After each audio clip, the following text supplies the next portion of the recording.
Paki-share po yung live. Paki-share po yung live. Yan, marami pong nagsasabi sa akin na itapik ko daw yung sign of the cross. Okay. Guys, paki-share.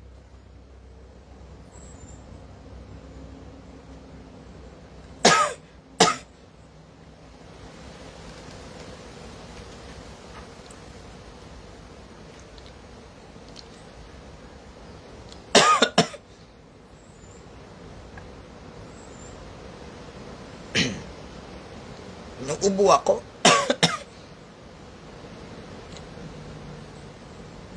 Paki-share po yung live. Mga kumare, paki-share. Go, go, go, go.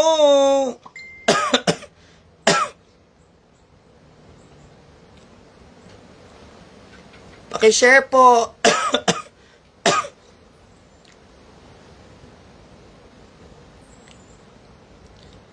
Guys, paki-share po yung live. Masama pakiramdam ko po talaga. Promise, masama pakiramdam nga ni. Nako. Ngani, I'm not feeling well talaga. Kamusta na kayo?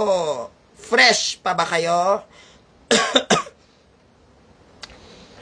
Yan, hello po. Kamusta kayo dyan? Go, go, go! Hello!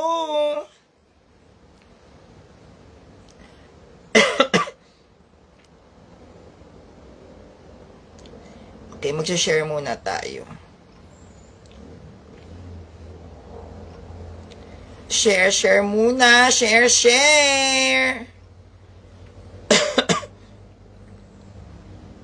Sandali lang. Fresh pa ba kayo? Live. Hi, AJ Navales, Nicomedes. Yan, marami kasing nag-request na kung pwede daw nating i-explain yung sign of the cross. Tatry natin kung kakayanin ng load natin, ha. Bala ko din kasi sanang mag-live patungkol sa Ash Wednesday at saka dun sa san ba yung isa? Tungkol sa pari at sa mga pope.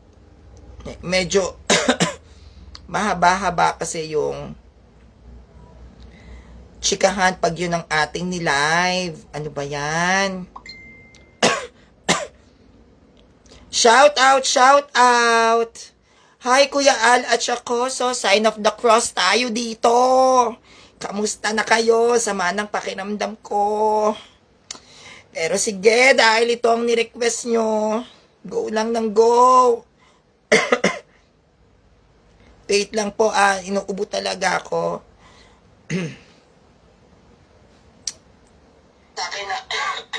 Wait lang. Hello, Kuya Junior Coronel. Hello, go. Yan, meron tayong pag-uusapan bago tayo pumunta sa ating paksa. Well, congratulations and welcome back to the Catholic Church, Jared Almazora, no? And I'm so happy and I'm very, very, how can I say, I'm very, very grateful, no?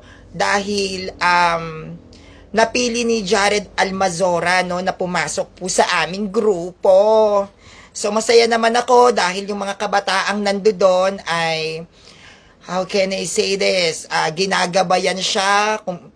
In fairness naman, yung progress sa kanya, pinag-aaralan niya talaga ang rosary, nagtatanong na siya about sa CCC, no, at nagsasalitan sila ng iba't ibang mga Bible translations kung ano yung dapat gamitin at napaka-supportive sa kanya ng mga kabataang ito. So thank you sa inyo mga kabataan dyan sa AMS, no, at gabayan natin si Jared Almazora kasi napakahilaw niya pa, no. Shout out Ate Alma Berador. Ngayon, sa social media, we all know na si Jared Almazora ay talagang kilala, no, sa lalong-lalo na sa Facebook dahil na-encounter niya or na-meet niya talaga si Father Darwin Gitgano at yung team ng Punto por Punto. At marami akong nababasang mga protestant na hinahamon si Jared, no, na debate tayo, no, gagaling ng mga sulpot na to. Oh, kung matapang ka, Jared, debate tayo, sabi ng mga sulpot. Alam nyo, ganyan katindi, no, yung pagkauhaw ng mga sulpot na manalo sa mga depensor ng simbahang Katolika. Bakit kayo panay hamon kay Jared Almazora? Mga sulpot kayo, bakit? Marami naman kayong pwedeng hamunin. Nandiyan si Kuya Paul Alima, nandiyan si Kuya Jando, nandiyan si Father Darwin, nandiyan si Kuya Wendell Talibong, nandiyan si Mr. Curious Catholic, may punto por punto naman ng mga debater ng simbahang Katolika. Pero bakit lahat kayo nakatutok kay Jared Almazora? Kasi alam nyong bago pa lang. Kasi alam nyo na si Jared Almazora ay pwede nyong masupalpal kasi hindi pa siya ganon kaalam sa doktrina ng simbahan. Saan kayo nakakita? Kung talagang matalino ka, bakit mo hahamunin ng debate ang isang bata nakakapasok lang sa simbahang Katolika? Bakit lahat kayo nag-aagawan? Kasi alam nyong hindi pa siya masyadong marunong. Nandito naman ako. Oh, edi ako ang hamunin nyo, tayo ay magtalakan sa debate. Ang tunay na depensor ng isang simbahan, ang nilalabanan dapat niyan magagaling. Defender ka. 'Di ba? Pag sinabing I am the defender of my church, dapat ang lalabanan mo yung malalakas. Hindi yung hilaw. Hindi yung sasamantalahin nyo ang opportunity na dahil wala pa masyadong alam si Jared Almazora, yan ngayon ang pinag-iinitan nyo, ang gagaling nyo talaga. Talaga ba? Hindi po ba? Nakukuha nyo yung punto doon? Maraming magagaling na depensor ng simbahang Katolika. Bakit ayaw nyong labanan? Naduduwag? Natatakot? Kabado yarn? Kabang-kaba? Hindi ba? At kay Jared Almazora naman, no, alam ko na ikaw ay ngayon, kasi pinagdaanan ko din yan yung nararamdaman ni Jared, masyado tayong mainit, maalab, inspired na gusto kong makipagdebate, mahal ko ang simbahan, nandoon tayo. But always be careful sa mga taong lalabanan natin. Kasi may mga protestante na madaya maglatag. May mga sulpot na paiikutin ka sa isang tanong kahit hindi pasok doon sa pinag-uusapan. Diyan sila magaling. Yung paikot-paikutin tayo. At alam ko kay Jared, dahil siya ay pumasok sa simbahang Katolika, and if I was not mistaken, si Jared nung siya ay pumunta sa Bohol, siya ay sponsored ng MCGI Cares ba? O Cares, yung tinatawag.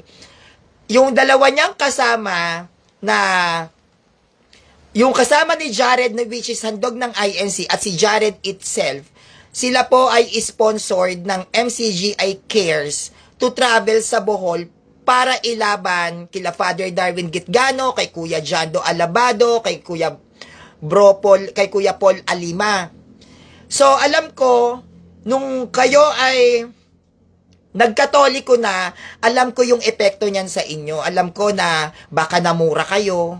Siyempre, sino ba namang matutuwa? Ginastosan kita, tapos ginastosan kita para lumaban dyan kasi ikaw ay inisponsoran ng MCGI Cares, tapos magkakatoliko ka. Okay ka lang? 'Di ba? And I know na hindi mo man sabihin, alam ko nakakatanggap ka ng bashing. At a very young age, napakahirap niyan dalhin. Napakahirap, how can I say this? Napakahirap i-handle kapag nakakatanggap ka ng napakadaming negatibo, lalo na sa pinanggalingan mong sekta.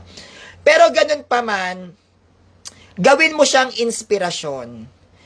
Galingan mo, husayan mo at maging masipag ka sa pag-aaral. Dahil darating ang isang araw na yung mga taong tumatapak sa'yo, darating ang isang araw tatalunin mo yan. Kailangan lang talaga natin mag-aral para makakuha ka ng kumpiyansa sa sarili, para magkaroon ka ng lakas ng loob, para maging matatag ka, dapat alam mo yung simbahan, yung aral ng isang simbahan.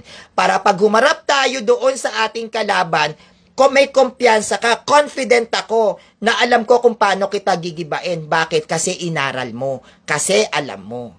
Sa ngayon, at a very young age, alam mo, napakaganda nga yan. Kasi ako, kailan lang ba ako nag-aral ng Catholic Doctrines? 2021. Diba? 2019 nagka-COVID, 2020 wala pa akong, 2021 ako nag-start dumibati. Can you imagine yung mga pinagdaanan ko nung hilaw-hilaw ako? Talagang sa una, hindi sila believe sa'yo. Sa una, may mga taong hindi bibilib sa'yo, may mga taong magdududa sa'yo, may mga tao na ang iisipin is babalik ka din sa pinanggalingan mo, normal yon. Pero patunayan mo sa kanilang hindi ka ganon. Pakita mo sa kanila na ang pagbabalik mo sa simbahang Katolika ay nagmumula sa puso. Kasi ako noon, nung nag-i-start ako, based on my experience, sinasabi sa akin, walang baklang CFD. Hindi ka magaling, hindi ka marunong, mapupunta ka ng impyerno, bakla ka. Ganon. Pero ano ang sabi ko sa sarili ko? Isang araw, makikita nyo rin lahat ng pinaghirapan kong aralin at patutunayan ko sa iyo, sa inyong lahat, that I deserve to be called as CFD. Hindi man ako ganon kahusay at kagaling kung paano idedepensa ang simbahang Katolika, at least dumedepensa ako. That's the point. At least, hindi ako natutulog bilang isang Katoliko kasi ipinaglalaban ko ang simbahan ayon sa mga inaral ko. Ang ating pagdedepensa sa simbahan ay nakaayon yan sa kung paano mo siya inaaral. So, mas malalim at mas marami kang inaaral, mas malalim at mas marami kang magagamit na pangdepensa para hindi nila mapamalian ang ating simbahan. Kasi tayo, lalo na't kung bago-bago tayo, kailangan tayong maging maingat sa pagdedepensa ng simbahan, lalo na pag live debate. Kasi napaka-sensitive niyan. Alam naman natin yan, di ba, mga Katoliko, na isang maling latag, wala nang hahanga sa'yo. Isang maliit na pagkakamali lang, mababash ka.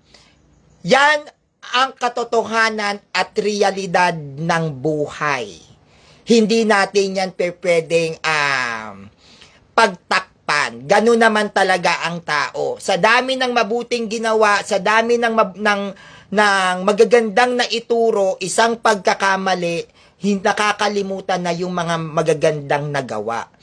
Kaya, ang lagi kong sinasabi kay Jared din, kasi nagkakachat kami, kahit kailan,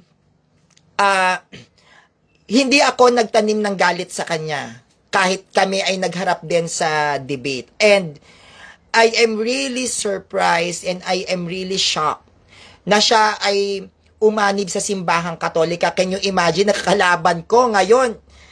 Ano ko na? Anak-anakan na, di ba? Kumbaga, ala-alaga na. Imaginein mo.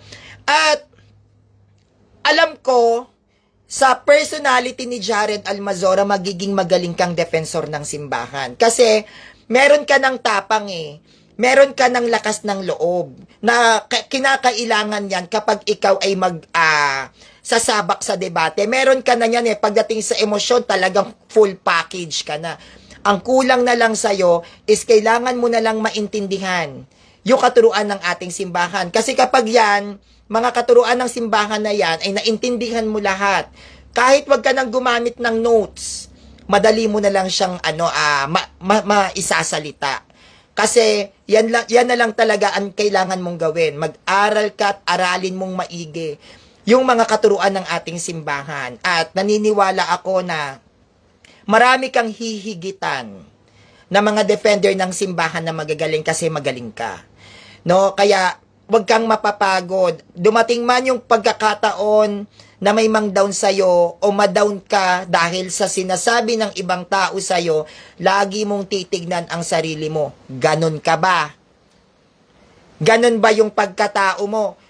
Wag nating ibabase ang ating sarili sa sinasabi ng iba. Kung meron mang nakakakilala sa atin, kundi tayo lang. Kahit kailan, ang mga sinasabi ng mga tao sa paligid natin ay wag nating paniniwalaan, lalo na't kung ito ay negatibo. Kung alam mo na ang sinasabi niya sa'yo ay hindi maganda at alam mong sa sarili mo na hindi ka ganon, wag mo na lang siyang pansinin. Kasi ganon naman talaga ang mga tao. Ang tinititigan lagi nila is yung mga pagkakamali. Never silang tumititig sa mga magagandang nagagawa ng isang tao. Kaya nga ang dami ngayong may anxiety. Ang dami ngayong may mga depression. Kasi puro kapintasan ang tinititigan nila. Hindi sila tumititig sa mga magagandang katangian ng isang tao. Kasi gusto nila sila yung mas angat. Sila yung mas magaling. Sila yung mas kilala. Sila yung mas matalino. O, edi kayo na. Hindi po ba? Kaya, congratulations, Jared Almazora, and welcome back to the Catholic Church. And don't worry, kunti-kunti, kapag may time ako, ay ituturo namin sa iyo kung paano mag-Holy Rosary. Like what you've said, sabi ni Father Darwin, 10 Hail Marys, then Our Father. Yan, tama yan. Ma-curious ka. Lahat ng curiosity mo, alamin mo lahat ng sagot. Huwag kang titigil hanggat hindi mo nalalaman ng sagot. Lahat ng katanungan mo sa isip mo, saliksikin mo lahat yan. Para pag dumating ang isang point na humarap ka sa isang protestante, lahat ng tanong nila, alam mo na kung paano sasagutin. Dahil unang-una, yung mga tanong nila, tinanong muna sa sarili mo, bakit nga ba ganito? Bakit nga ba ganyan? Ano nga ba sagot sa mga tanong na to? Sagutin natin lahat ang mga katanungan natin sa ating sarili pagdating sa simbahan. Huwag natin silang itatanong sa mga protestant. Itanong natin sila sa mga pare. Kung walang pare, may mga katoliko naman dito sa social media, tanungin natin sila. At kahit sa maliliit na bagay na pagtatanong pagdating sa simbahan na hindi mo alam ang sagot, kapag yan ay nabibigyang linaw sa'yo, nababawasan ang katanungan. Napapalitan ng karunungan. Kaya ang pagtatanong ay pasimula yan ng karunungan, ng talino, ng kaalaman. Walang masama magtanong, hindi yan pagpapakita na mahina ang kokote mo dahil nagtatanong ka. No. You are asking a question because you wanted to know the answer. And if you get that answer, you gather that information. Kapag gather mo ang information, dumadagdag ang ating talino. Kaya more questions, more answers, more knowledge. Hindi po ba? Ganon dapat ang ating mindset, ha? Lagi tayong magtatanong sa mga bagay na hindi natin alam. Huwag tayo laging magbe-base to our own opinion, to our own explanation. May mga taong mas matalino sa atin. Kaya lagi tayong magdidikit sa mga matatalino. Wag tayong didikit na tayo lang ang pinakamagaling. Ako ayoko nun. Hindi ko siya personality, yung didikit ako sa mga tao, tas ako pinakamagaling. Hindi, gusto ko, dumidikit ako sa mas matalino sa akin. Nandoon yung disappointment, maybe, para sa akin minsan, kasi parang mali na naman yung interpretation ko. Ito pala yung tama. Doon parang nakakahiya sa sarili, nakaka-down kasi na mali ka, but at least nabawasan yung mali na yun at naitama nung taong mas matalino sa atin. No? Sabi na Ate Gingging, oy, alam mo ba kagabi? Oh, 'di ba? Ate Gingging, ikaw chismosa ka. Sabi niya, Oy, alam mo ba kagabi, sinabi ng kasama ni Jared na si Fernan na ang rosary na paso ang nanay niya, tapos nalagay sa ulo, nalaglag ang buhok kagabi sa punto por punto, na sabi yan lately na, yes, iba ang kapangyarihan wag namang kapangyarihan. Paano ba? Iba ang biyaya na naibibigay ng mga taong nagdadasal ng Santo Rosario.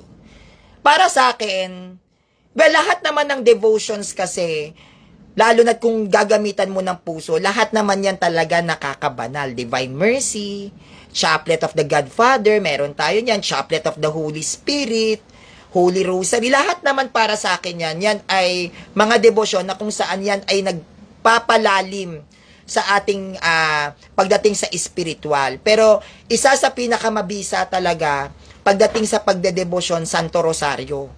Yan talaga ang pinaka-the best para sa akin. But, syempre nga, ako kasi, hindi ako nagde-devotion sa rosary. Ang devotion ko kasi Eucharist talaga. Talagang, mas ko sa ostia. Pero hindi ko isinasantabi yung rosary. Siguro darating talaga yung point, di ba? Kasi nga yung Holy Rosary, 10 Hail Mary, Our Father, then Glory Be. Yung iba sinasabi talaga, magprangkahan na tayo, nakakaantok, di ba? Ang tagal, ang haba.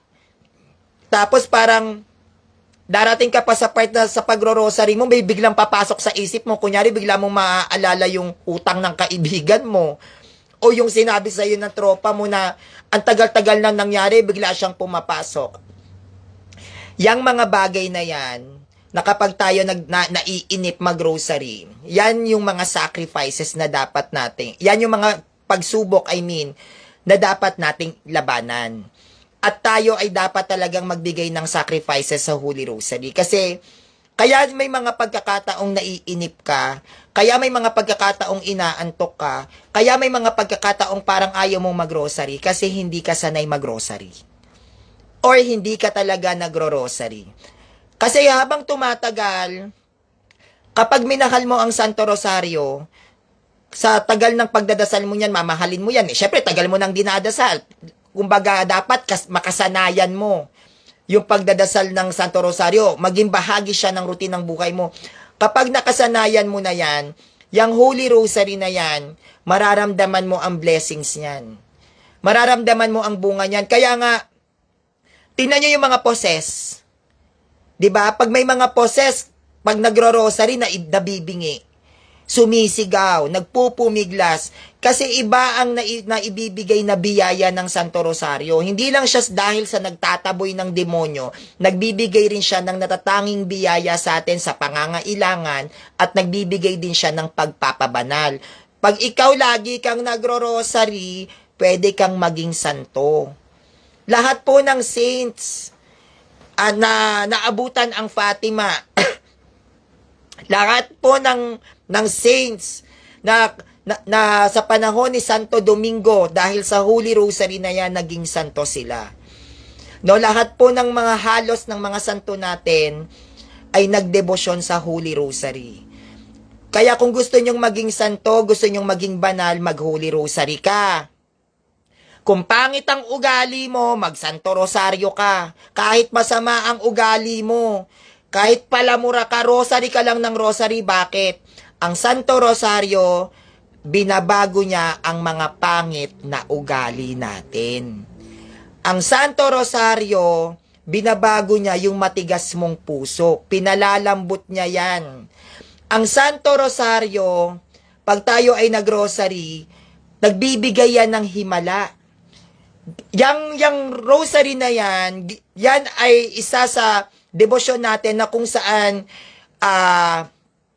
nagbubunga ng himala. Halimbawa, wala kang makain. Ni piso wala ka. Magugulat ka na lang may taong darating sa inyo, may daladalang pagkain. O magugulat ka na lang may bibisita sa iyo, bibigyan ka ng pera. Ang Santo Rosario na ay may kakayahan na pabanalin ka. May kakayahan ang Holy Rosary na huwag kang mapunta sa impyerno. Ang Santo Rosario, yan ay Christ-centered. Kasama na dyan sa pamamagitan ng mga alagad at ni Blessed Virgin Mary. Kaya dapat tayo ay tawag neto, lagi tayong mag-Holy Rosary. Hindi pa, sa ngayon, hindi nyo naiintindihan kung ano yung epekto kapag nagro-rosary ka. Pero kapag inugali nyo yan, magkakaroon kayo ng humility. Pag inugali nyo ang pagro-rosary, magiging maawain kayo.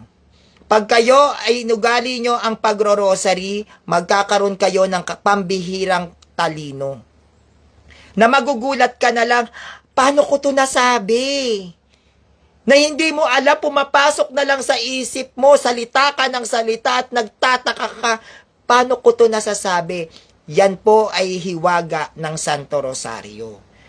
Kaya mahalin natin ang debosyon na yan. Well, lahat naman ng debosyon dapat nating mahalin dahil yan naman ay para sa ikabubuti natin at yan ay para sa Diyos at yan ay aprobado ng simbahan. Lahat naman yan. Pero ang isa sa dapat tangkiliking maigi at mabuti ay ang Holy Rosary. Bago tayo mag-isip bakit dasal na paulit-ulit na sinasabi ng mga sulpot, bago natin pintasan ang debosyon ng Santo Rosario, subukan nyo muna. Pakiramdaman nyo muna, hindi ba? Kung ikaw ay isang matalino, sana ang sinasabi nyo, totoo ba tong rosary? Matry nga, 1 week. May hihilingin ako sa Diyos, 1 week, magro-rosary ako. Titignan ko nga kung anong mangyayari. Hindi ba? Wala namang masama kung susubukan natin eh.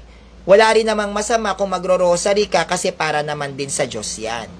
Masama ba na parangalan si Maria sa pamamagitan ng Aba Ginoong Maria? Masama bang manalangin ng Ama namin na siyang tinuro ni Kristo sa atin? No, nasamahan niyo ko, tayo'y manalangin ng Ama namin, sumasalangit ka, sambahin ang ngalan mo. Masama ba yon? Masama bang papurihan at sambahin ang Santissima Trinidad? Glory be to the Father, to the Son, and to the Holy Spirit? Masama ba yon?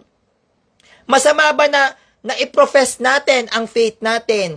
Ipahayag natin ang faith natin sa pamamagitan ng sumasampalataya ako sa Diyos amang makapangyarihan sa lahat na may gawa ng langit at lupa. Masama ba? Wala namang masama. Masama bang mag-sign of the cross? Kung ang sinisignify naman ito ay krus ni Kristo. May masama ba?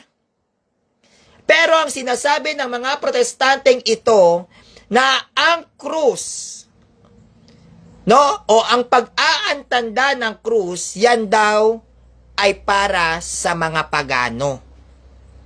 Yan daw ay para sa mga anti-Kristo. Yan daw ay isang sumpa. Bakit?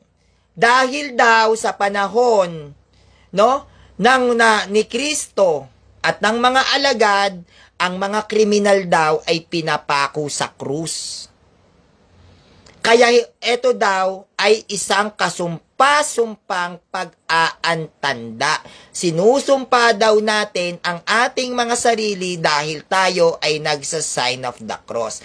Pero dito sa Galatia 3 verse 13, ang sabi dito, tinubos tayo ni Kristo mula sa sumpa ng kautusan nang siya ay isinumpa para sa atin, sapagkat nasusulat, isinumpa ang bawat ibibitin sa punong kahoy.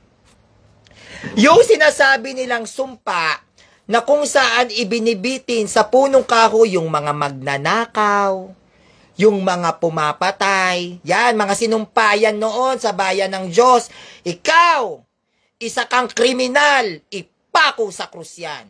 Ikaw, mamamatay tao ka, isinusumpa ka sa bayang ito, dapat kang sentensyahan ng kamatayan, ipako sa krus yan. Pero anong sabi ni Kristo sa mga taong nooy isinumpa at ibinitin sa punong kahoy sa mga taong ipinako sa krus. Ano ang sabi ni Kristo? Galatia 3:13, tinubos tayo ni Kristo mula sa sumpa. Pag sinabing tinubos ni Kristo ang mga tao mula sa sumpa, kasama doon yung mga pinako sa krus. So pag tinubos na sila, matatawag pa bang sumpa? Pwede lahat ng mga ipinako sa krus na siyang isinumpa sa isang bayan dahil sa paglabag sa mga kautusan, yan ay tinubos ni Christ. Kaya nagbago na ang mukha ng krus. Paanong nagbago, Sanrio? Ang dating kasumpa-sumpang krus noon ay tinubos ni Kristo mula sa sumpa at naging banal na krus na yan. Meron bang tinubos si Christ na hindi naging banal? Di ba lahat naman ng tinubos niya naging banal? Tinubos nga eh. Pag sinabing tinubos ka sa kasalanan, magiging ano ka? Magiging banal ka. Pag sinabing tinubos ka sa sumpa, kasumpa-sumpa ka pa ba? Hindi. Pero ang sabi niya, tinubos tayo ni Kristo mula sa sumpa ng kautusan. Ano tong sumpa ng kautusan?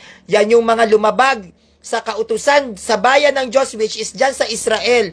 Tinubos niya tayo sa isang sumpa at si Kristo mismo ang siyang isinumpa. Kasi kung lalagyan natin ng logic, kung ang pag-aantanda ng krus, dahil to ay isang sumpa sa sinasabi nila dahil dyan pinapatay ang mga kriminal, so lalabas si Kristo ay isa ring sumpa. Bakit? Pinako sa krus.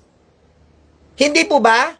Kung ang krus ay tanda ng anti-Kristo, lalabas si Kristo ay antay sa sarili niya. Bakit? Pinako sa krus. Hindi po ba? Logic lang. Sumpa ang krus dahil diyan pinapatay ang mga kriminal. So, kriminal ba si Kristo? Sumpa ang krus dahil diyan ibinibitin ang mga masasamang tao. Masama ba si Kristo? Pero ang sabi niya, tinubos tayo ni Kristo mula sa sumpa ng kautusan. Siya ay isinumpa para sa atin. Sapagkat nasusulat, ito yung kautusan, isinumpa ang bawat ibibitin sa punong kahoy. Galatia 3:13. So lahat ng isinumpa sa punong kahoy na kung saan doon ibinibitin, tinubos ni Christ yan. Kaya yung sumpa ay napalitan ng kabanalan.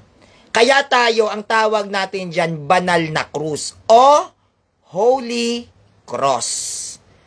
Kaya ang ating pag-aantanda ay hindi po isang sumpa, kundi ito ay tinatawag na banal na krus. Dahil tinubos tayo ni Kristo mula sa sumpa ng kautusan nang siya ay isinumpa para sa atin. Sapagkat nasusulat, isinumpa ang bawat ibibitin sa punong kahoy. Malinaw? Una pa lang yan. Dito tayo sa ikalawa. Sa mga protestante, ang krus, ang pag-aantanda ng krus ay pagpapahayag at pagpapakita ng sumpa para sa kanila. Sumpa yan! Pagano yan! Pero sa ating mga Katoliko, ang krus ay sumisimbolo ng kaligtasan. Bakit ba kaligtasan, Sanrio? Unang Korinto 1:8. Para sa mga nawalan ng kahalagahan, pakinggan niyong maigi. Para sa mga nawala ng kahalagahan ng krus ay hangal. Ngunit para sa atin na naligtas, ito ay kapangyarihan at karunungan ng Diyos. So lahat ng mga tao na hindi nagpapahalaga sa krus ay tinawag na hangal. Kaya lahat na nagsasabi na ang pag-antanda ng krus ay sumpa, ang pag-antanda ng krus ay antikristo, ang Ash Wednesday, yan ay isang sumpa, sila ay tinawag na hangal mismo sa Biblia. 1 Corinthians 1 verse 8, para sa mga nawala ng kahalagahan sa krus ay hangal. Ngunit para sa atin na naligtas, ito ay kapangyarihan at karunungan ng Diyos. Sa ating mga naligtas, ang krus ay kapangyarihan at karunungan ng Diyos. Kaya tayo ay may sign of the cross. Bakit? May katibayan ka ba na tayo ay naligtas, Sanrio? May katibayan ka ba na tayong mga Katoliko ang tinutukoy na para sa atin na naligtas, ito ay kapangyarihan at karunungan ng Diyos? May katibayan? Meron. Bakit? Because only the Catholic Church, tayo lang ang may saints. Naligtas ba ang mga saints? Pag sinabing saints, banal. Yung mga banal ba ng Catholic Church, hindi ba yan nagsa-sign of the cross? Talaga? Kung isang sumpa, ang sign of the cross, kung yan ay isang anti-Kristo, bakit sila naging santo? Bakit may mga Catholic saints na hindi nabubulok ang katawan? Bakit may mga Catholic saints up to now na naglalangis at dumadaloy sa kanila ang kapangyarihan ng Diyos na nagbubunga ng isang himala kung bakit maraming gumagaling? Kung ito ay antichrist at isang sumpa, bakit sila naging banal? Naging banal sila. Bakit? Dahil sabi sa 1 Corinthians 1 verse 8, sa ating mga Katoliko, ngunit para sa atin na naligtas, ito ay kapangyarihan at karunungan ng Diyos. Bakit kapangyarihan ang krus na yan? Hindi ba't pag may napoposes, anong ginagawa?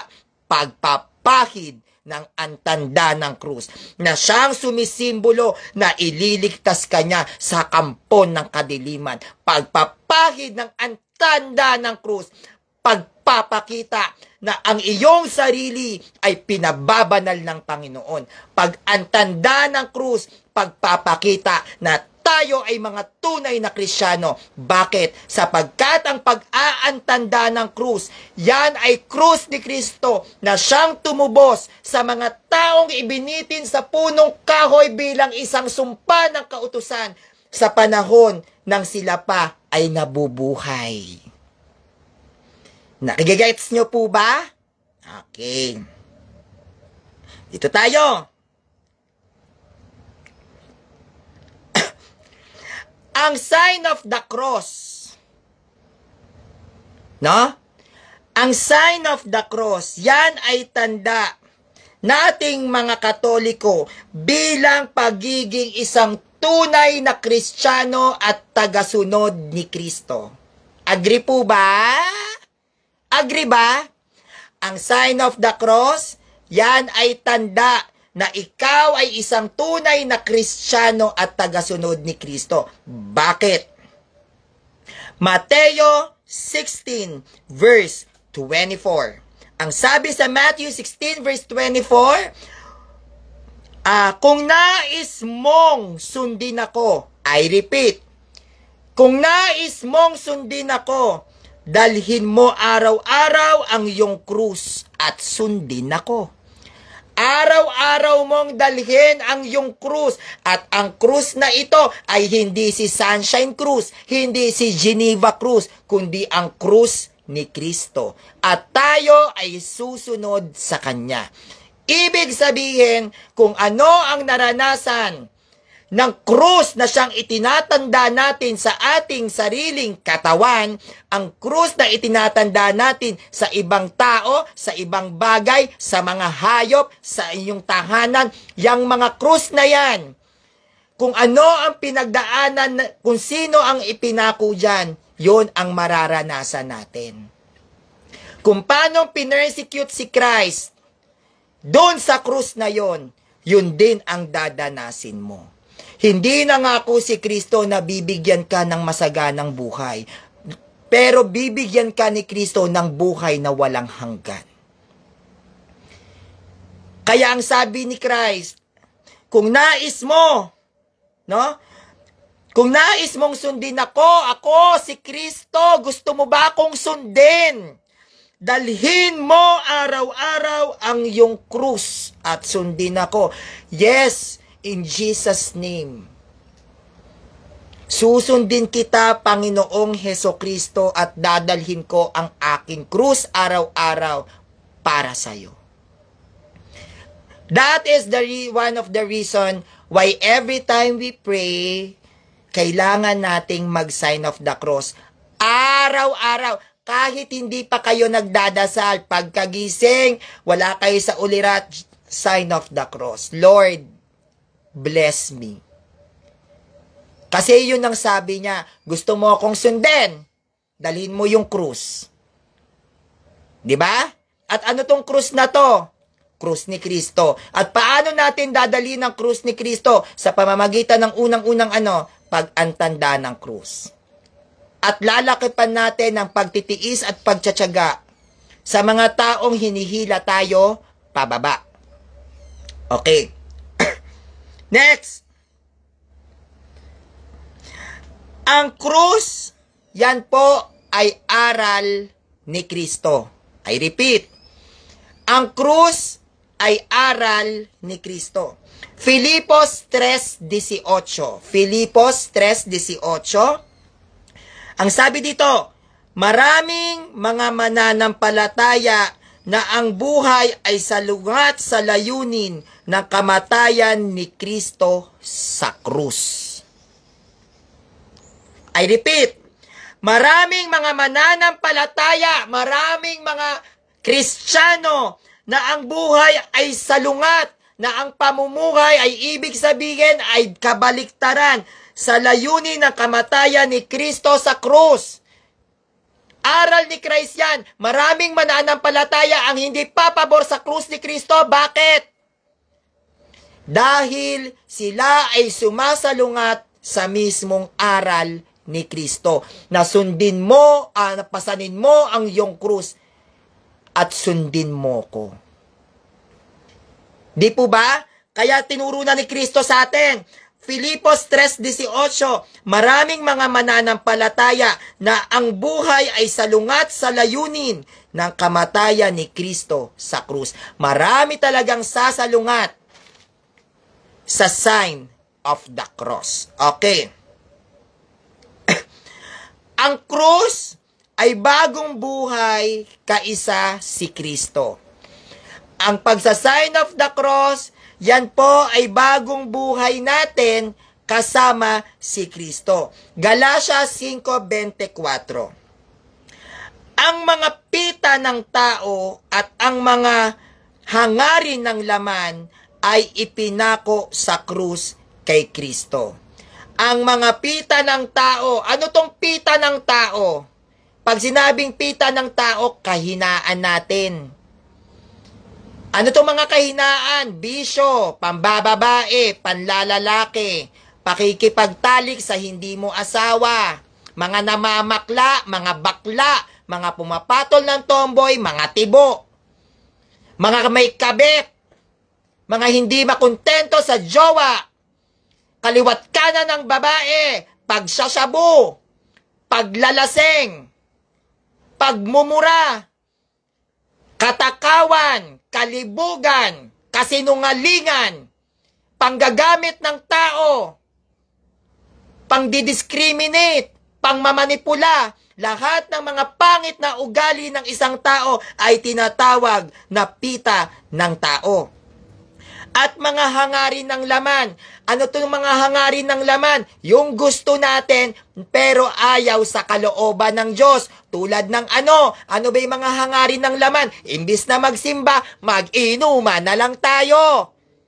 Imbis na magdasal, oras ng divine mercy, ayoko niyan. Mamamasyal ako.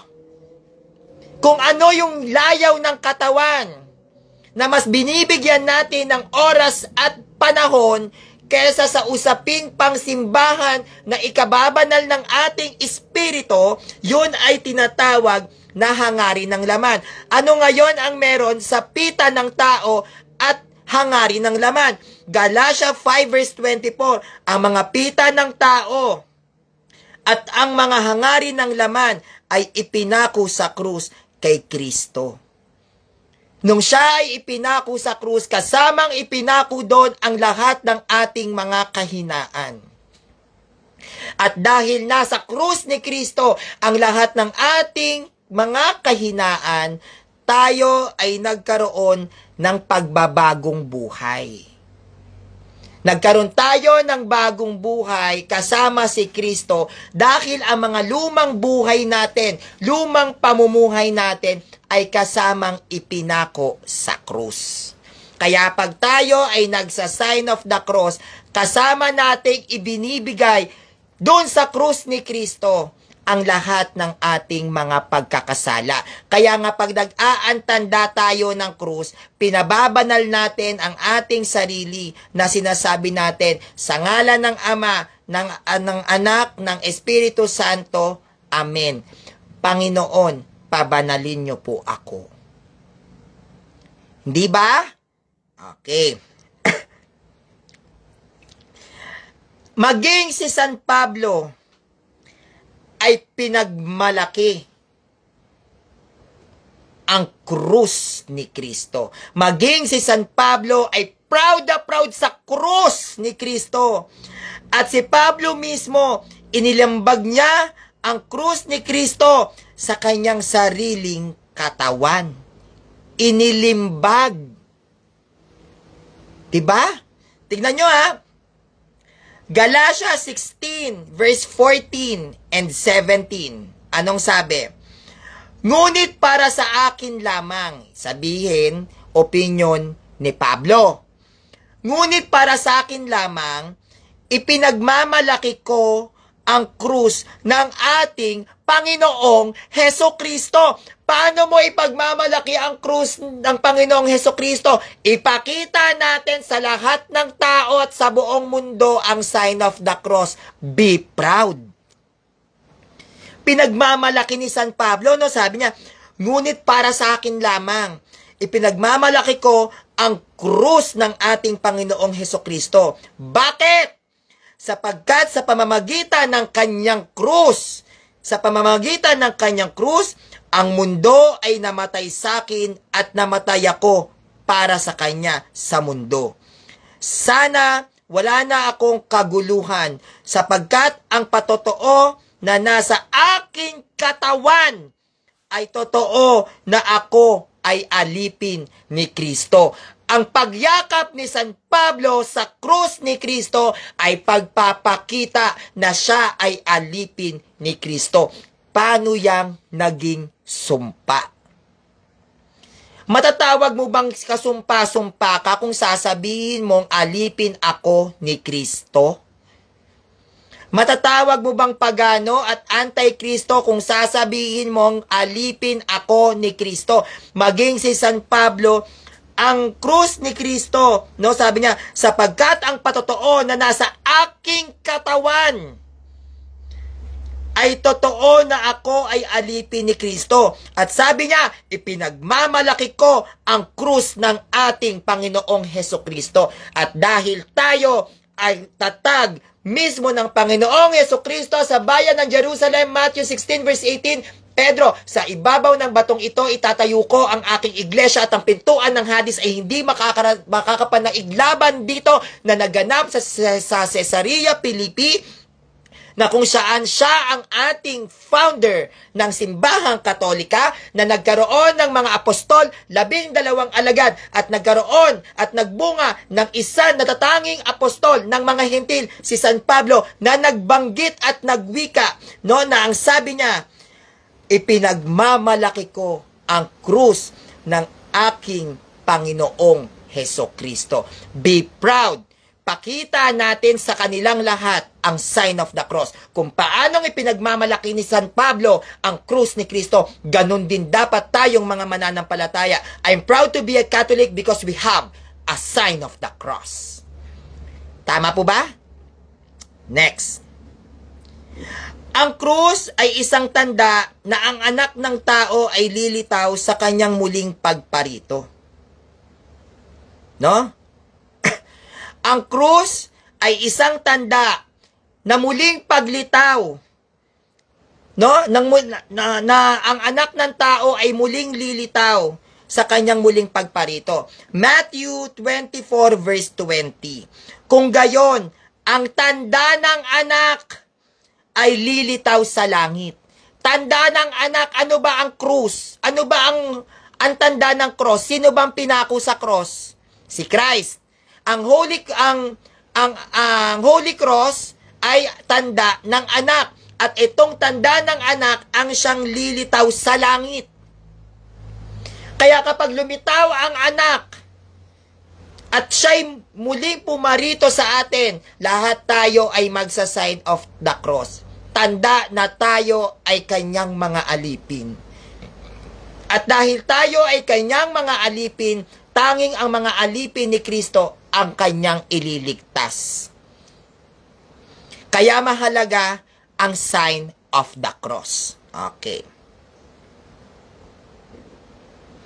Ngayon, ang krus ay isang tanda na ang anak ng tao ay lilitaw sa kanyang muling pagbabalik. At ang krus ay isang tanda bilang isang marka sa noo. Exciting! Dito na tayo lulundag. Kayong mga sulpot kayo, ginigigil nyo ko, ha? Ang krus ay isang tanda bilang isang marka sa noo na tinatawag nating, ano yung ginanap kahapon? Ash Wednesday. Hindi po Ash Pentelpen, ha? Hindi po Ash Pentelpen, hindi po tayo nagmula sa ink, babalik sa ink.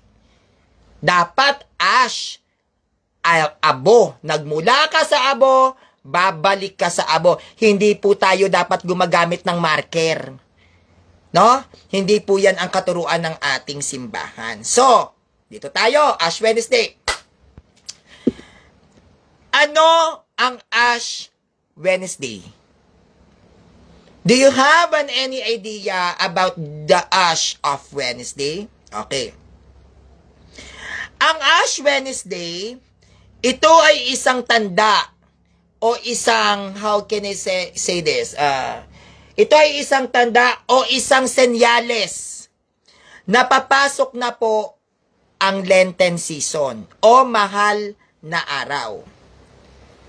Pag tayo ay Ash Wednesday, nagkaroon na ng Ash Wednesday ang simbahan, yan ay isang hudyat na tayo ay papasok na sa mahal na araw.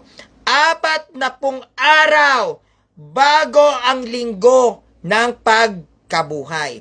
40 days bago ang linggo ng pagkabuhay. At bago ang linggo ng pagkabuhay na may 40 days, mauuna po ang pagpapahid ng abo na tinatawag nating Ash Wednesday. Now, the question is, why 40 days? Bakit 40 days? Okay. 40 days dahil ito ay commemoration o pagbabalik tanaw sa paghihirap ng Panginoong Hesukristo sa loob ng 40 araw sa ilang. Kaya siya 40 days. Marcos 1 verse 3. Nanatili siya roon ng 40 araw at dooy tinukso siya ni Martin Luther, ni Satanas. No? Sabi sa aklat ng Marcos 1:3, nanatili siya roon ng 40 araw at dooy tinukso siya ng pabo ni Satanas. So, kaya siya 40 days. Dahil ang Panginoong Hesukristo ay nagpunta sa ilang ng 40 araw. At ang 40 araw na ito ang siyang commemoration ng simbahang Katolika pagdating sa paghihirap at naging sakripisyo ni Kristo bago ang linggo ng pagkabuhay. Okay. Bakit may pagpapahid ng abo ang Catholic Church? Ano nga ba ang sinisimbolo ng abo kapag sumasapit ang Ash Wednesday? Ano nga bang bakit ba excuse me po. Ano nga ba ang sinisimbolo ng abo Bakit abo dito sa Ash Wednesday na to? Okay. Ang abo, kung bakit abo ang nilalagay natin kapag nagkakaroon tayo o nagdidiwang na tayo ng Ash Wednesday, though, Ash Wednesday is not an obligatory, ha? Yan. Hindi po siya obligasyon. Hindi katulad ng simba linggo-linggo. Hindi ka talaga pwedeng pumalya dyan. No? Hindi ka pwedeng pumalya ng simba sa linggo. Pero tong Ash Wednesday, nasa sayo kung gusto mo, nasa sayo rin kung ayaw mo. Kasi yan ay hudyat na may napapasok na yung mahal na araw. Pero syempre, mas maganda pa rin na makiisa pa rin tayo sa tradisyon ng ating simbahan.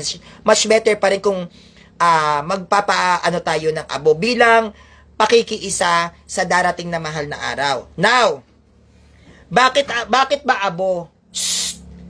Isa! Mga aso ko? Bakit nga ba abo? No, bakit nga ba abo ng araw ng Ash Wednesday? Kasi ang abo ng araw ng Ash Wednesday, ito ay sumisimbolo saan? Ano ang simbolismo ng abo? Pag kayo ay uma-attend ng Ash Wednesday, dapat alam natin to. Ano? Una, pagsisisi. Ikalawa, pagluluksa. Ikatlo, pagtingin sa sarili. Dahil tayong lahat na mga tao ay mula sa alabok at sa alabok din babalik. At panghuli, bakit abo? Yan ay sumisimbolo ng kababaang loob o humility sa Ingles. Kaya siya abo. Ulitin natin ha. Bakit ba abo? Bakit abo? Bakit abo, Sanrio? Ang abo ay sumisimbolo ng pagsisisi, pagluluksa, pagtingin sa sarili dahil ang tao ay mula sa alabok at babalik sa alabok. Sumisimbolo ito ng kababaang loob o ng humility. Apat yan. Tandaan nyo ha. Okay. Sanrio. Nanggigigil ako sa iyo, Sanrio. Gigil na gigil ako.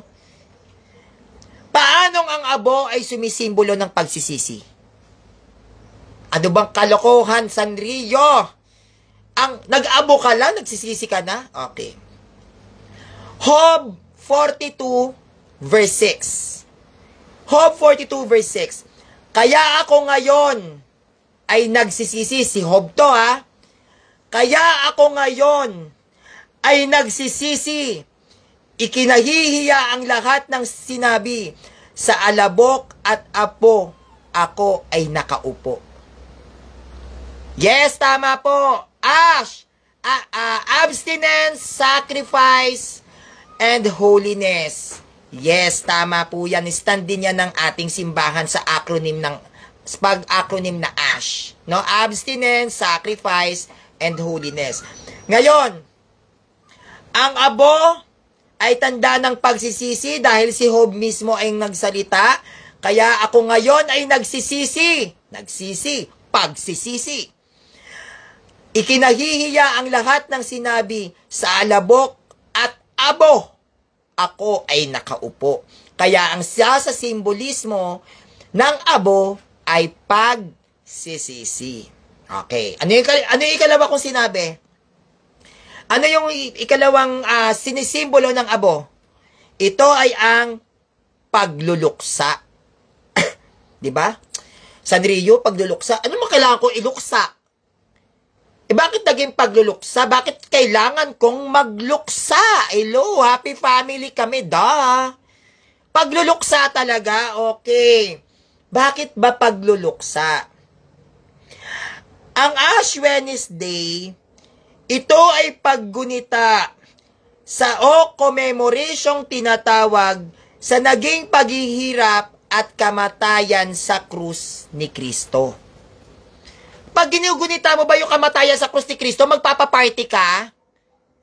Pag ginugunita mo kung paano naghirap si Kristo bago siya ipako sa krus, magiging masaya ka ba? Diba hindi? Anong mararamdaman natin? Magluluksa ka. Pag ginunita mo ba yung paghihirap kung paano namatay ang nanay mo, matutuwa ka doon? Diba? Pag ginunita mo ba kung paano naghihingalo yung tatay mo, masaya? Hindi, di ba? Nalulungkot ka, nasasaktan ka, nagluluksa ka dahil ang ginugunita mo ay napakasakit para sa atin. At dahil ang Ash Wednesday ay paggunita din sa naging paghihirap ni Kristo sa krus, ano ba yung dapat nating isipin? Magalak? Siyempre magluluksa ka, magkakaroon ka ng pakiramdam ng pagluluksa dahil ang ginugunita mo ay masakit para sa'yo. Hindi ba? Jeremiah 6 verse 26. O anak na babae ng aking bayan, magbigkis ka ng kayong magaspang at gumumon ka sa abo, manangis ka gaya ng sabugtong na anak. Gumumon ka sa abo, manangis ka gaya ng sabugtong na anak. Paanong gumumon? Gumumon ka sa abo. Maligo ka ng abo, magpahid ka ng abo, punuin mo ang sarili mo ng abo. At ikaw ay dapat manangis. Pag sinabing manangis, magluksa ka. Magluksa ka gaya ng sabugtong na anak. Sino ba ang pinagluluksaan natin? Yung paggunita natin sa kamatayan ni Kristo sa krus. Gumumon ka ng abo, Ash Wednesday, manangis ka, magluksa ka, gaya ng sabugtong na anak. Sino ang pinagluluksaan natin na sumisimbolo ng abo na yan? Walang iba kundi ang Panginoong Hesukristo. Bakit siya? Sapagkat ginugunita natin ang kanyang kamatayan at paghihirap sa krus. Pagano ba yan? Hindi, di ba? Okay. Sabi ko sa inyo mga sulpot kayo, ay, naku talaga. Okay. Ngayon, ang abo ay tanda ng pagluluksa. So tayo, pag naglagyan tayo ng abo, yan ay tanda ng pagluluksa dahil sa kamatayan sa krus ni Kristo. Isa po ang paglalagay sa abo sa ating noo, pagluluksa sa kamatayan sa krus ni Kristo dahil ito ay ibinatay sa hula ni Propeta Zacarias. Kaya tayo may abo-abo, yan ay ibinatay sa propesiya sa hula ni Propeta Zacarias. Anong sabi? Zacarias 12, versikulo 10 hanggang 11. Anong sabi? Ang lahi ni David at mga taga-Jerusalem ay gagawin kong mahabagin at mapanalanginin. Sa gayon, pag minasdan nila ang sinaksak nila ng sibat, ay tatangisan nila ito gaya ng kaisa-isa nilang bugtong na anak. Diba? Ang sabi, diba? Ang lahi ni David at mga taga-Jerusalem ay gagawin kong mahabagin at mapanalanginin. Ano bang nangyayari kapag may Semana Santa, pag may mahal na araw? Ang mga Katoliko ay nagiging mapanalanginin. Bakit? Ginugunita kasi natin ang paghihirap sa krus ni Kristo. Bakit? Kapag tayo ay nagkakaroon ng mahal na araw, nagiging mahabagin ang mga Katoliko. Bakit? Kasi yan ang tinatawag nating paglalaan o pagbibigay ng sakripisyo sa araw ng mahal na araw. Tama. Kaya ang sabi rito sa Zacarias 12, versikulo 10 hanggang 11, ang lahi ni David. Lahi ni David, ibig sabihin, lahi ni Kristo. At mga taga-Jerusalem ay gagawin kong mahabagin at mapanalanginin. Sa gayon, pag minasdan nila ang sinaksak nila ng sibat, ay tatangisan nila ito gaya ng kaisa-isa nilang anak o anak na panganay. Sino bang tinatangisan natin tuwing mahal na araw? Si Kristo. Hindi ba? At sabi ni Zacarias, pag minasdan nila ang sinaksak nila ng sibat, ay tatangisan nila ito gaya ng kaisa-isa nilang anak o anak na panganay. tayong mga Katoliko na mula sa bayan ng Jerusalem na kung saan si Kristo ay nagtagtag ng iglesia. Matthew 16 verse 18, Pedro, sa ibabaw ng batong ito itatayo ko ang aking iglesia at ang pintuan ng Hades ay hindi makakapanaig laban dito. Ang mga taga Jerusalem ay nagtangis. Nagtangis dahil si Kristo ay namatay sa krus. Tayong mga Katoliko, taon-taon ay nagtatangis sa paggunita, commemoration sa kamatayan sa krus ni Kristo. Ito ay ayon sa propesiya ni Propeta Zacarias. Gagawin ko kayong mahabagin at mapanalanginin.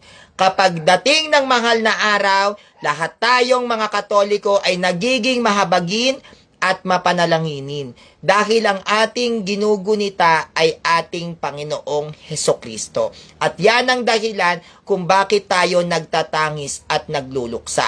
Dahil ang binabalik tanawan natin ay nagdudulot at nagbibigay sa atin na matinding kapighatian sa kung paanong pagtrato ang ginawa nila sa ating founder ng simbahan, walang iba kundi ang Panginoong Hesukristo. Agree po ba? Nasusundan po ba? Kayo, titig na titig kayo sa akin, ha? Okay. At itong propesiya ni Propeta Zacarias ay natupad sa bagong tipan. Siyempre may hula Sanrio, may hula. Kailangan matupad, di ba? Okay, dito tayo, bonggahan natin, di ba? Lucas 23 verse 27.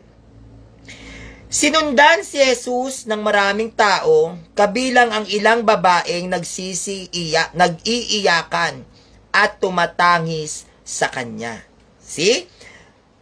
Sinundan si Jesus ng maraming tao, kabilang ang ilang babaeng nag-iiyakan at tumatangis sa kanya. Sinundan nila si Jesus na ano? Doon sa Kalbaryo. Kaya sila nag-iiyakan, Panginoon, anong ginagawa nila sa inyo? Pero ang sabi ng Panginoon, maging mahabagin kayo. Huwag kayong magagalit, hayaan nyo sila. Kaya habang tinitignan nila ang Panginoong Yesukristo, habang bit-bit ang kanyang krus na naglalakad sa Kalbaryo, ang mga kababaihan, ang mga tagasunod ni Kristo ay walang magawa kundi magtangis, kundi magluksa. At sabi ni Kristo sa kanila, kayong lahat, maging mahabagin kayo, maging mapanalanginin kayo, hayaan nyo sila. Bibit-bitin ko ang krus na ito at ganyan din ang dapat ninyong gawin. Kung paano kung binibit-bit ang sarili kong krus, bitbitin mo ang iyong sariling krus, doon ka sa likod, sundan mo ko. Ganyan kahalaga ang krus sa atin. Di ba? Kung titignan nyo, iisipin nyo ang senaryo, bit ni Kristo ang kanyang krus habang siya ay naglalakad doon sa Kalbaryo. Walang magawa ang mga nagmamahal sa kanya, kundi umiyak at magtangis at panoorin siya kung paano siya hinahampas ng latigo, kung paanong punong-puno ng sugat ang kanyang buong katawan maging ang talampakan habang naglalakad. Walang magawa ang mga Kristiyanong Katoliko na nandoon, kundi manood at magdasal. At ganyan din ang ating ginagawa ngayon. Sa tuwing ginugunita natin ang paghihirap at kamatayan sa krus ni Kristo, ano ang ginagawa natin? Nagiging madasalin at nagiging mahabagin. Dahil wala tayong pwedeng gawin. Dahil sabi ni Christ, hayaan nyo sila. Mahabag kayo sa kanila, huwag kayong magalit. Magdasal na lang kayo. Nakukuha nyo po? Okay. Ngayon, ang sabi, abo. 'Di ba? Ash Wednesday. Ang tao ay mula sa abo, babalik sa abo. Ano ba dapat? Alabok o abo? Kasi kung ang basihan ng tao, dahil sa Ash Wednesday, ay yung salitang abo, bakit hindi na lang tayo kumuha ng mga crinimate? Diba? At yun ang ipahid sa atin. Total, sabi, ang tao ay mula sa alabok. Alabok naman talaga yan, di ba, ang term? Alabok, kumuha ng alabok, di ba? Kung ang basis is alabok, dahil sa, or yung sinasabi, ang tao ay mula sa abo, babalik sa abo, yun ang sinasabi. Bakit hindi na lang tayo kumuha ng abo ng mga krinimit? Di ba? Ang sabi naman nila, anong abo? Alabok. Iba ang alabok sa abo. Hindi yan magkatulad. Di ba? Yun naman ang terminology ng ibang Protestant. Now, ano ang kinalaman ng abo sa alabok? Okay. Ang tao mula sa alabok. Bakit tayo napunta sa abo na siyang naging dahilan bakit nagkaroon ng tradisyon ng simbahang katolika na tinatawag nating Ash Wednesday? Ang tao ay mula sa alabok, bakit napunta sa abo, at ito ay nagbunga ng pagkakaroon natin ng tradisyon na Ash Wednesday. Okay. Genesis 18 verse 27.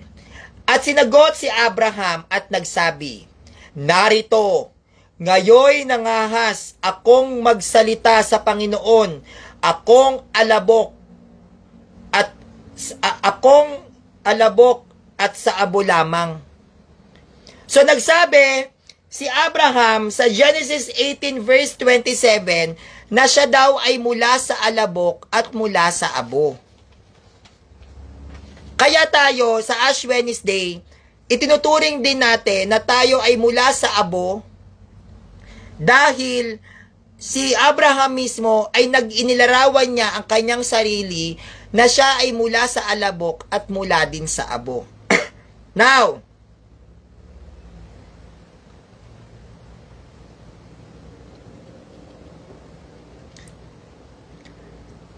Ash Wednesday, tatak na krus sa noo.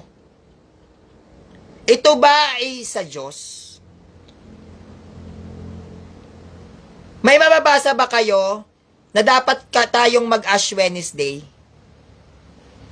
Ito bang Ash Wednesday na selebrasyong ito nasa Bible? Nag-utos ba ang Diyos na mag-Ash Wednesday tayo? Okay.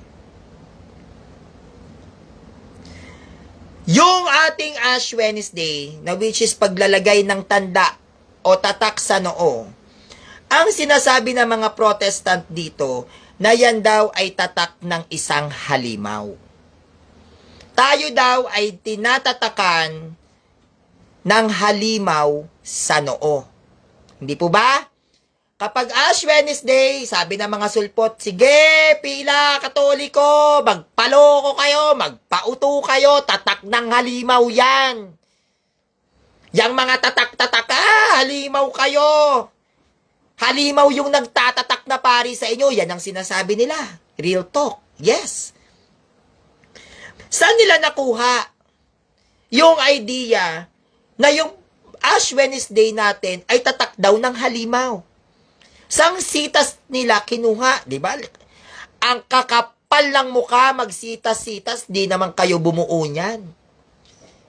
Lalakas ng loob ninyong sumitas-sitas, kayo ba bumuo niyan? Okay. Eto, Pahayag 14 verse 9, nilalatag ng sulpot. At sumunod sa dalawa ang ikatlong anghel na sumisigaw ng malakas. Sino mang sumasamba sa halimaw at sa larawan nito at nagpatatak sa kanyang noo sa kamay. So, sa noo, sa kamay. So, sabi rito, sino mang sumasamba sa halimaw at sa larawan nito ay nagpapatatak sa kanyang noo sa kamay. Dahil tayo sa pamamagitan ng kamay, tayo ay tinatatakan sa noo, tayo daw ay may tatak na halimaw. Pero malinaw naman dito, sino mang sumasamba sa halimaw? Halimaw ba sinasamba natin? Halimaw ba si Kristo? Ang nagpapatatak sa noo, sa pamamagitan at sa kamay, ang tinutukoy dyan ay mga pagano. Wala pang Protestant kasi nung panahon na to. Mga pagano yan, darating ang panahon na dadami na rin ang sasamba sa mga Diyos-Diyosan. Ngayon nga nagsisimula na, 'di ba, may mga atheist na. Ngayon nag-publish ang parang isang lehitimong parang platform na mas matalino daw ang mga atheist kesa daw sa mga religious. Dahil sa science. At dahil sa sobrang talino ng tao, darating tayo sa panahon kapag sa sobrang moderno ng panahon, hindi na nila kikilalanin ng Diyos. Gagawa na sila ng sarili nilang sasambahin. Kaya ang sabi rito, sino mang sumasamba sa halimaw at sa larawan nito at nagpatatak sa kanyang noo sa kamay. Sumasamba ba tayo sa larawan? Hindi naman. Bakit nila to sinasabi sa atin? Hindi naman tayo sumasamba sa larawan, hindi naman tayo sumasamba sa rebulto. Hindi naman halimaw yung sinasamba natin. No? And, hindi lang yan. The question is, halimaw lang ba ang may tatak sa noo? Halimaw lang ba ang may tatak sa noo? Tatandaan natin, may dalawang klaseng tatak sa noo ang nilagyan. Isang tatak ng halimaw at isang tatak na mga hinirang ng Diyos. Tinatakan mismo sa noo ang mga hinirang ng Diyos. Pahayag 7:3. Huwag muna ninyong paslangin ang lupa, dagat, o ang mga punong kahoy habang hindi pa natin nalalagyan ng tatak sa noo ang mga lingkod ng Diyos. So, yung mga lingkod ng Diyos na ito ay tatatakan sa noo bago lipunin, bago saktan, bago paslangin ang lupa, ang dagat, ang mga punong kahoy. Sa ilalim ng Kristyanismong pananampalataya, sino ang nagpasimula ng tatak sa noo? Born again ba? Sa ilalim ng Kristyanismong relihiyon, sino ang nagpasimula ng tatak sa noo? MCGI ba? INC ba? Aglipayan ba? Ang kay Martin Luther na tatag? Ang kay King Henry VI na tatag? Sila ba nagpasimula ng Ash Wednesday? Bakit nyo ginagaya? Mga manggagaya kayo.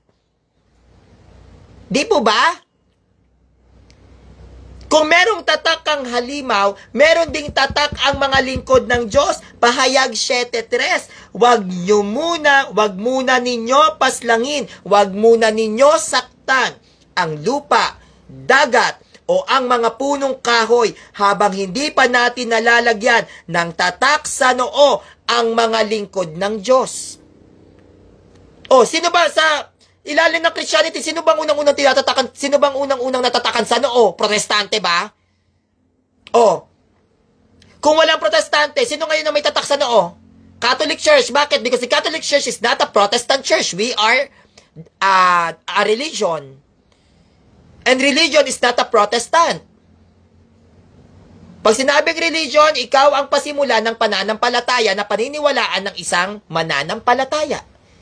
So meaning to say, ang religion is Christianity. At ang Christianity is the Catholic Church. Why? Because the Catholic Church is a religion. And that is the reason why only the Catholic members are the true and real Christians. And the word Christians ay nagmula kay Bishop Evodius ng Antioch. Tatawagin ko kayong lahat ng mga Kristiyano. Bakit Kristiyano? Sapagkat si Haring Aglipa, na kung saan siya ang hari ng mga pagano, ay tinawag na mga Kristiyano, tayong mga Katoliko, bilang pagpapakita sa mga pagano na tayo daw ay sumasamba sa tao na si Kristo. Yan po ay salita ng pang-iinsulto. At dahil si Haring Aglipa, na siyang hari ng pagano dyan sa Antioch, sinabihan niya at ininsulto ang mga tagasunod ni Kristo, lahat kayo, mga Kristiyano kayo, dahil lang sinasamba nyo ay isang tao at hindi Diyos. At dahil nanindigan si Evodius, at isa ito sa naging dahilan kung bakit siya pinatay, ang sabi ni Evodius, yes, kami ay mga Kristiyano, kami ay mga tagasunod ni Kristo. We are the followers of Christ. And these members na nasa bansang Antioch during that time is only the Catholic Church. Why? Dahil wala pong Protestant na umiral, sumibol, at nagbunga sa Antioch Church. Kaya ang tunay na Kristiyano ay ang Catholic members. Ang tunay na simbahang tatag ni Kristo ay religion, the Catholic Church. Si Christ ay nagtatag ng simbahan, hindi ng protestante, kundi ng isang relihiyon na kung saan siya'y nag-utos. Bautismuhan niyo sila sa ngalan ng Ama, ng Anak at ng Espiritu Santo at isabog niyo ang mabuting balita. At sa pamamagitan ng mga martir, ang kanilang mga dugo ay ibinuho sa iba't ibang lupain na siyang nagbunga ng paglaganap ng aral ng simbahang Katolika na tumatayo na almost 1.4 billion Catholics sa buong mundo. Tayo ang may pinakamaraming kaanib. Bakit? Dahil ang nagtatag ng simbahang Katolika ay Diyos at hindi ang mga sulpot na pastor na walang ginawa kundi butasin yung mga bulsa ninyo. Malinaw po? Okay. Kaya, malinaw, no? Huwag muna ninyong paslangin ang lupa, dagat o ang mga punong kahoy habang hindi pa natin nilalagyan ng tatak sa noo ang mga lingkod ng Diyos. Which is tayo yon. Tayo ang nagpasimula ng tatak sa noo, hindi ang protestante, mga manggagaya kayo.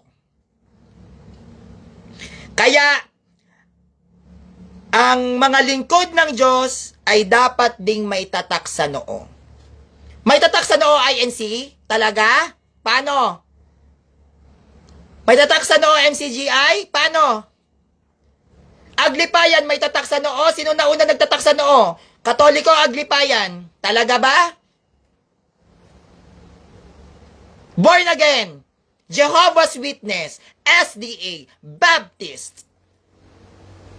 May mga tatak ba kayo sa noo? Ang sabi rito, lalagyan muna ng tatak sa noo ang mga lingkod ng Diyos bago ko saktan ang lupa, ang dagat at ang mga punong kahoy.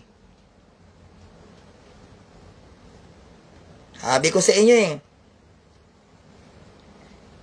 Ngayon, ano bang tatak to, Sanrio? Tatak ka ng tatak, tak, tak, tak, tak, Ajinomoto.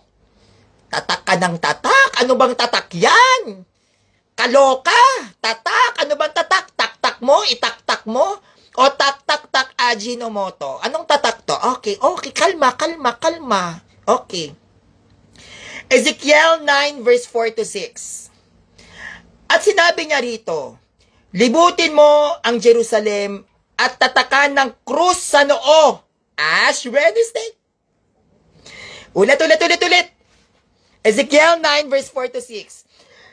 At sinabi niya rito, libutin mo ang Jerusalem at tatakan ng krus sa noo. Ash Wednesday. Ang mga nagdadalamhati at umiiyak dahil sa kasuklam-suklam na nagaganap doon. Kapag tayo ay tinatakan na ng krus sa noo, Ash Wednesday, tayo ay nagsisimula ng makaramdam ng pagdadalamhati. Tayo ay nagsisimula ng umiyak dahil ginugunita natin ang kamatayan sa krus ng Panginoong Hesukristo. Kaya tayo may tatak sa noo, krus. Narinig kong sinabi niya sa iba pa, sundan niyo siya sa palibot ng lungsod. Huwag kayong magpakita ng habag. Patayin nyo silang lahat. Matatanda't kabataang lalaki, mga dalaga, mga bata, at mga babae. Ang sabi, mas lilinawan natin. At sinabi niya rito, libutin mo sa Jerusalem at tatakan sa krus sa noo, which is Ash Wednesday, ang mga nagdadalamhati at umiiyak dahil sa kasuklam-suklam na nagaganap doon. At narinig ko ang sinabi niya sa iba pa, yung mga walang tatak na krus sa noo, anong gagawin? Sundan nyo siya sa palibot ng lungsod. Huwag kayong magpakita ng habag. Patayin nyo silang lahat. Matatanda't kabataang lalaki, mga dalaga, mga bata, at mga babae. Kasama na rito yung mga founder ng mga protestanting sektang ito na pinirahan ng kanilang mga kaanib na mahihirap. Damay-damay kayo dito. No? Ano pang sabi? Ngunit, huwag niyong lapitan ang sino mang may tatak sa krus sa noo. Ash Wednesday. Diba? Kaya kahit hindi siya obligatory ang Ash Wednesday, mahalaga pa rin na tayo ay makiisa sa tradisyon ng ating simbahan sa Ash Wednesday na ito. Buuin natin ng bongbong ang talata.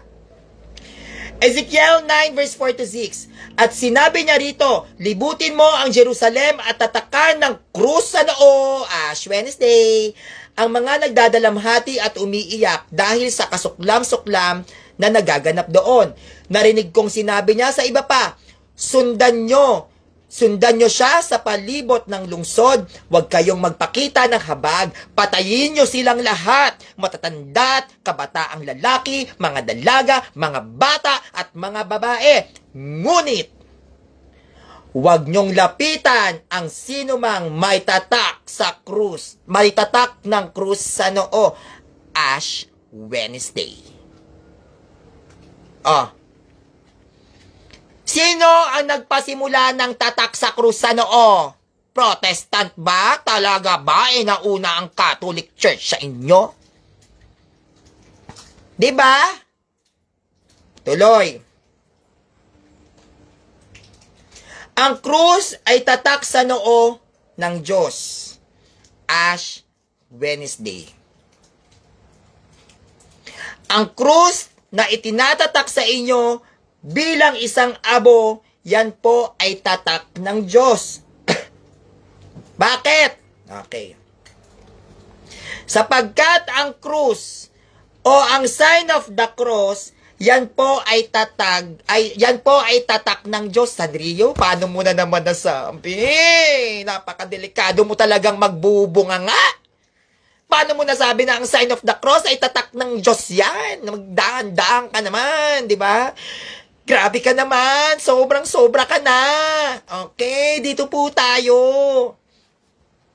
Ang sign of the cross ay tatak ng Diyos. Pahayag 14:1. Pahayag 14 verse 1. Tumingin ako at nakita ko ang kordero na nakatayo sa bundok ng Sion. Kasama niya ang 144,000 mga tao. Nakasulat sa kanilang noo ang pangalan ng kordero, which is si Christ, at ang pangalan ng kanyang ama. Nakasulat sa kanilang noo ang pangalan ng kordero at ang pangalan ng kanyang ama. Ano ba ang sign of the cross? In the name of the Father. In the name of the Son. So nakita, pahayag 14 verse 1, tumingin ako at nakita ko ang kordero, nakita ko si Kristo na nakatayo sa bundok ng Sion. Kasama niya ang 144,000 na tao. Nakasulat sa kanilang noo ang pangalan ng kordero, ang pangalan ni Jesus, sa ngalan ng Ama, ng Anak at ng Espiritu Santo, at ang pangalan ng kanyang anak. At ang pangalan ng kanyang ama. Now, the question is, now, nakasulat sa noo ang pangalan ng kordero, which is si Christ. Nakasulat din sa kanilang noo ang kanyang ama, which is ang Father. Kaya ang sign of the cross, yan ay tatak ng Diyos. Sa ngalan ng Ama at ng Anak. Ay, bakit walang Espiritu Santo? Diba? Ang nakasulat lang pala, ang pangalan ng Ama at ang pangalan ng Anak. Nasaan ang Holy Spirit? Okay. Efeso 4:30. Kala nyo ha? Kasi, ang sabi, nakasulat ang pangalan ng kordero, which is ang anak, nakasulat kasama ang pangalan ng kanyang ama, which is the Father, the Son. Ang Holy Spirit, missing! Nawawala si Holy Spirit, nasan ka na ba? Holy Spirit, where are you na?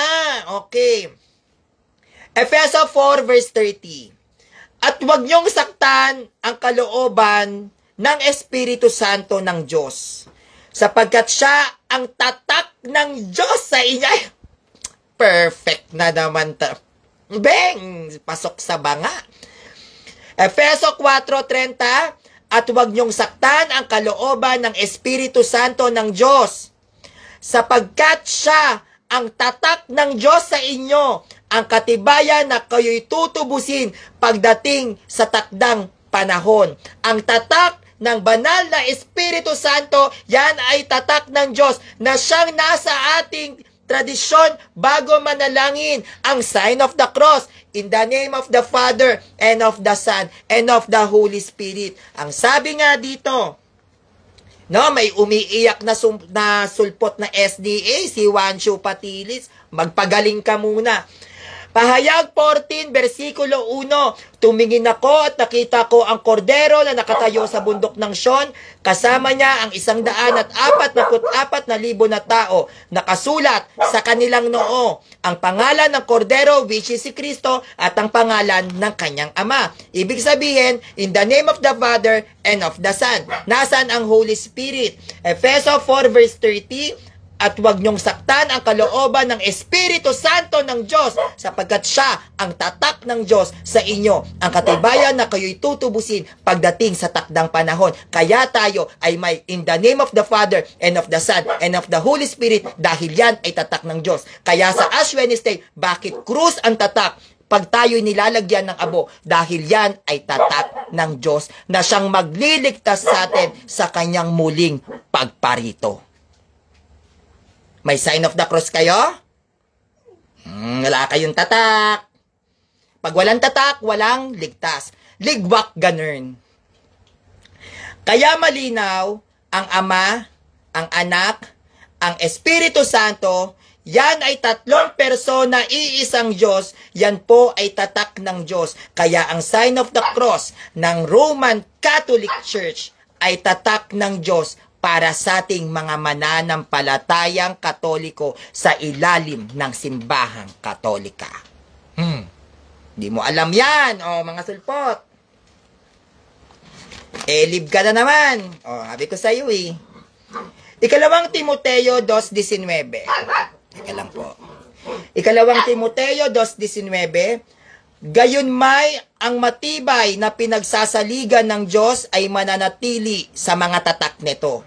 Gayon may ang matibay na pinagsasaligan ng Diyos ay mananatili sa mga tatak nito. Nakikilala ng Panginoon ang mga kanya at lumalayo sa kalikuan ang bawat isa na sumasambitla ng pangalan ng Diyos. Sumasambitla ng pangalan ng Diyos. Ano yung ating sinasambitla? Sa ngalan ng Ama, ng Anak, ng Espiritu Santo, tatlong persona, iisang Diyos. At sa tuwing tayo ay sumasambitla ng sign of the cross, ang sabi dito, nakikilala ng Panginoon ang mga kanya at lumalayo sa kalikuan ang bawat isa.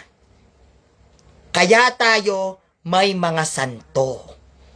Dahil alam ng Diyos kung sino ang kanyang mga alipin. Alam ng Diyos kung sino ang kanyang mga lingkod. At ang tunay na lingkod ng Diyos ay sumasambitla ng kanyang pangalan sa pamamagitan ng pag-antanda ng krus sa ngalan ng Ama, ng Anak at ng Espiritu Santo. In nomine Patri et Filio et Spiritus Sancti. In the name of the Father and of the Son and of the Holy Spirit. Lahat ng mga mananampalataya na sumasambitla sa pangalan ng Diyos, yon ang kanyang tunay na lingkod. No? Okay. Ngayon, simula sa pagsilang, pag tayo ay sinilang, na which is tinatawag nating binyag, hanggang sa ating kamatayan, meron tayong tinatawag na anointing of the sick. Hanggang sa paglilibing, meron tayong tinatawag na dadaan muna ng simbahan bago ka ilibing, misa sa patay. Hanggang sa bulok ka na, may pagmimisa pa rin sa patay.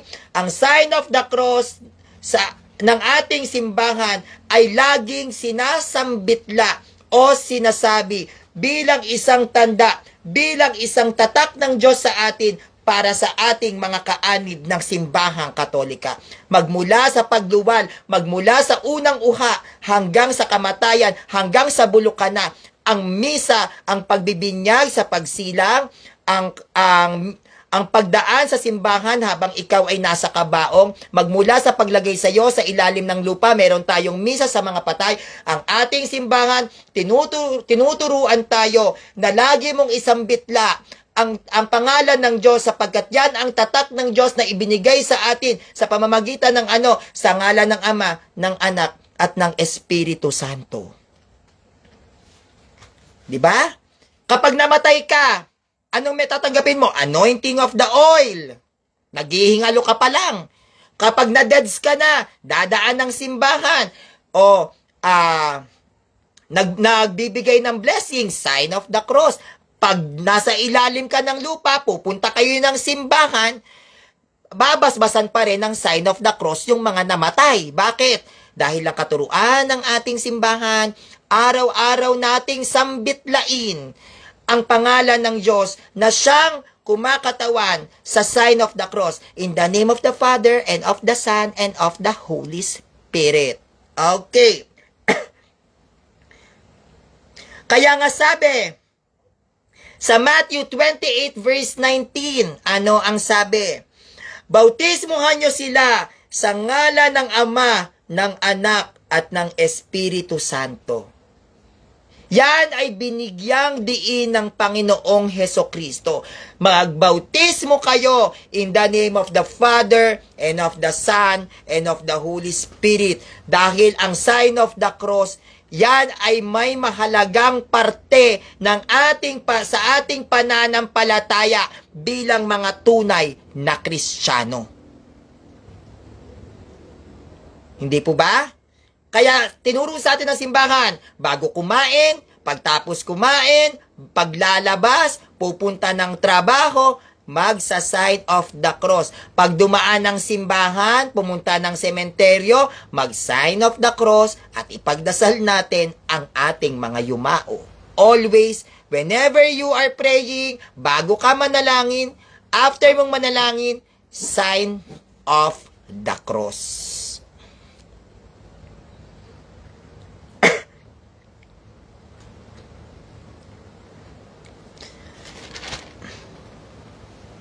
Okay. Ay, nako, napagod ako. Bakit nga ba isinusuka ng mga sulpot ang sign of the cross? Bakit ayaw nila ng krus? Noong unang panahon, kapag ikaw ay namatay sa krus, ito ang nakakahiyang parusa sa isang tao. Kaya ang ginagawa ng mga sulpot, sa krus ng Catholic Church, ito ay kanilang kinukutya, pinagtatawanan, nilalait, pinararatangan ng masama, lalong-lalo na kapag usapin ng sign of the cross. Totoo yan. Tanda ng demonyo, tanda ng pagano, tanda ng Antikristo. Paano magiging Antichrist ang Father, Son, at ang Holy Spirit? Ang sabi nga sa Matthew 28 verse 19, bautismuhan nyo sila sa ngalan ng Ama, ng Anak, at ng Espiritu Santo. Paano naging pagano yan? In the name of the Father, bautismuhan nyo sa ngalan ng Ama, Father, ng Anak, Son, ng Espiritu Santo, Holy Spirit. Paano yan naging Antichrist? Utos yan ni Christ. Nasa Bible yon. Sign of the cross, Ama, Anak, Espiritu Santo, tapos pagano. Talaga ba? Okay. Galatia, lagi niyong sinasabi na ang sign of the cross nyo, pampagano. Okay. Galatia 3 verse 13. Tinubos tayo ni Kristo mula sa sumpa ng krus, mula sa sumpa, which is itong krus ng kautusan, nang siya ay isinumpa, ipinako sa krus para sa atin, sapagkat nasusulat, isinumpa ang bawat ibibitin sa punong kahoy. Didiinan natin para magising ang mga natutulog na utak ng mga sulpot. I repeat. Galatia 3 verse 13. Tinubos tayo. Sinong tayo? Mga tao. Ni Kristo mula sa sumpa. Anong sumpa ang tinutukoy? Ang krus ng kautusan nang siya ay isinumpa. Paanong isinumpa si Kristo? Nung ipinako siya sa krus para sa atin. Sinong atin? Tayong mga tao. Sapagkat nasusulat, isinumpa ang bawat ibibitin sa punong kahoy. Ang bawat nakabitin sa punong kahoy ay isinumpa. Meaning to say, si Kristo ay isinumpa sapagkat siya ay ibinitin sa punong kahoy. At dahil si Kristo ay isinumpa, siya ang tumubos ng mga isinumpang tao sa krus para sila ay maging banal. Kaya yung mga isinumpa noon sa punong kahoy, tinubos sila ni Kristo dahil si Kristo mismo ang siyang isinumpa para sa ating lahat. Oh. No? Kaya malinaw ang sumpa mula sa lumang kautusan, tayo ang tinubos ni Kristo. Ano tong lumang kautusan na to? Ang paniniwala na ang lahat ng ipapako sa krus ay isang kahihiyan. Ngunit ang gayitong lumang kautusan ay ipinawalang bisa na.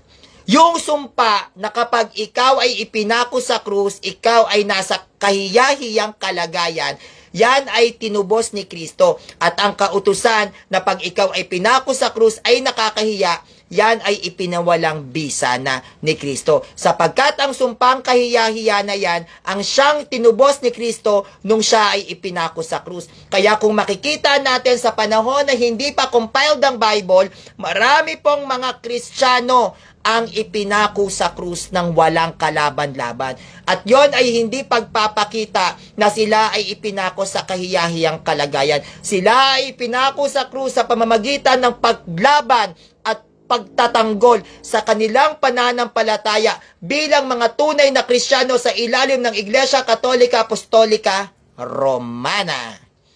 Okay, tama po ba? Okay. Hebreos 7 verse 18. Kaya nga, inalis ang naunang alituntunin dahil sa ito'y mahina na at wala ng bisa. So may mga lumang kautusan, may mga lumang alituntunin ang ipinawalang bisa na simula ng si Kristo ay ipinako sa krus. At ang krus na kung saan si Kristo ay ipinako ay naging napakahalaga sa ating pananampalataya bilang isang tunay na Kristiyanong Katoliko. Ang krus ni Kristo ang siyang naging pinakamahalaga, pinakamamahal nating mga mananampalatayang Katoliko at hindi siya nakakahiya. Bakit, Sanrio? Bakit nga ba? Dahil ang krus ay tanda ng ating pagiging tunay na Kristiyano. Ang krus ay isang tanda bilang tunay na tagasunod ni Kristo. Bakit mo nasasabi yan, Sanrio? Mateo 16:24. Kung nais mong sundin ako, dalhin mo araw-araw ang iyong krus at sumunod ka sa akin. At araw-araw, pag tayo ay nagsa-sign of the cross, daladala natin ang krus ni Kristo. At pag tayo daladala natin ang krus ni Kristo, sinusundan natin siya. Kaya mahalaga ang krus sa atin. Okay. At ang krus, yan ay tanda ng ating kaligtasan. Bakit? Nung ipinako sa krus si Kristo, tayo ay tumanggap ng kaligtasan sapagkat tinubos niya ang ating mga kasalanan na siyang naging dahilan kung bakit tayo pwedeng tumanggap ng buhay na walang hanggan. Unang Korinto 1:18, para sa mga nawalan ng kahalagahan sa krus ay hangal, ngunit para sa ating naligtas, Catholic Church, ito ay kapangyarihan at karunungan ng Diyos. Teka lang.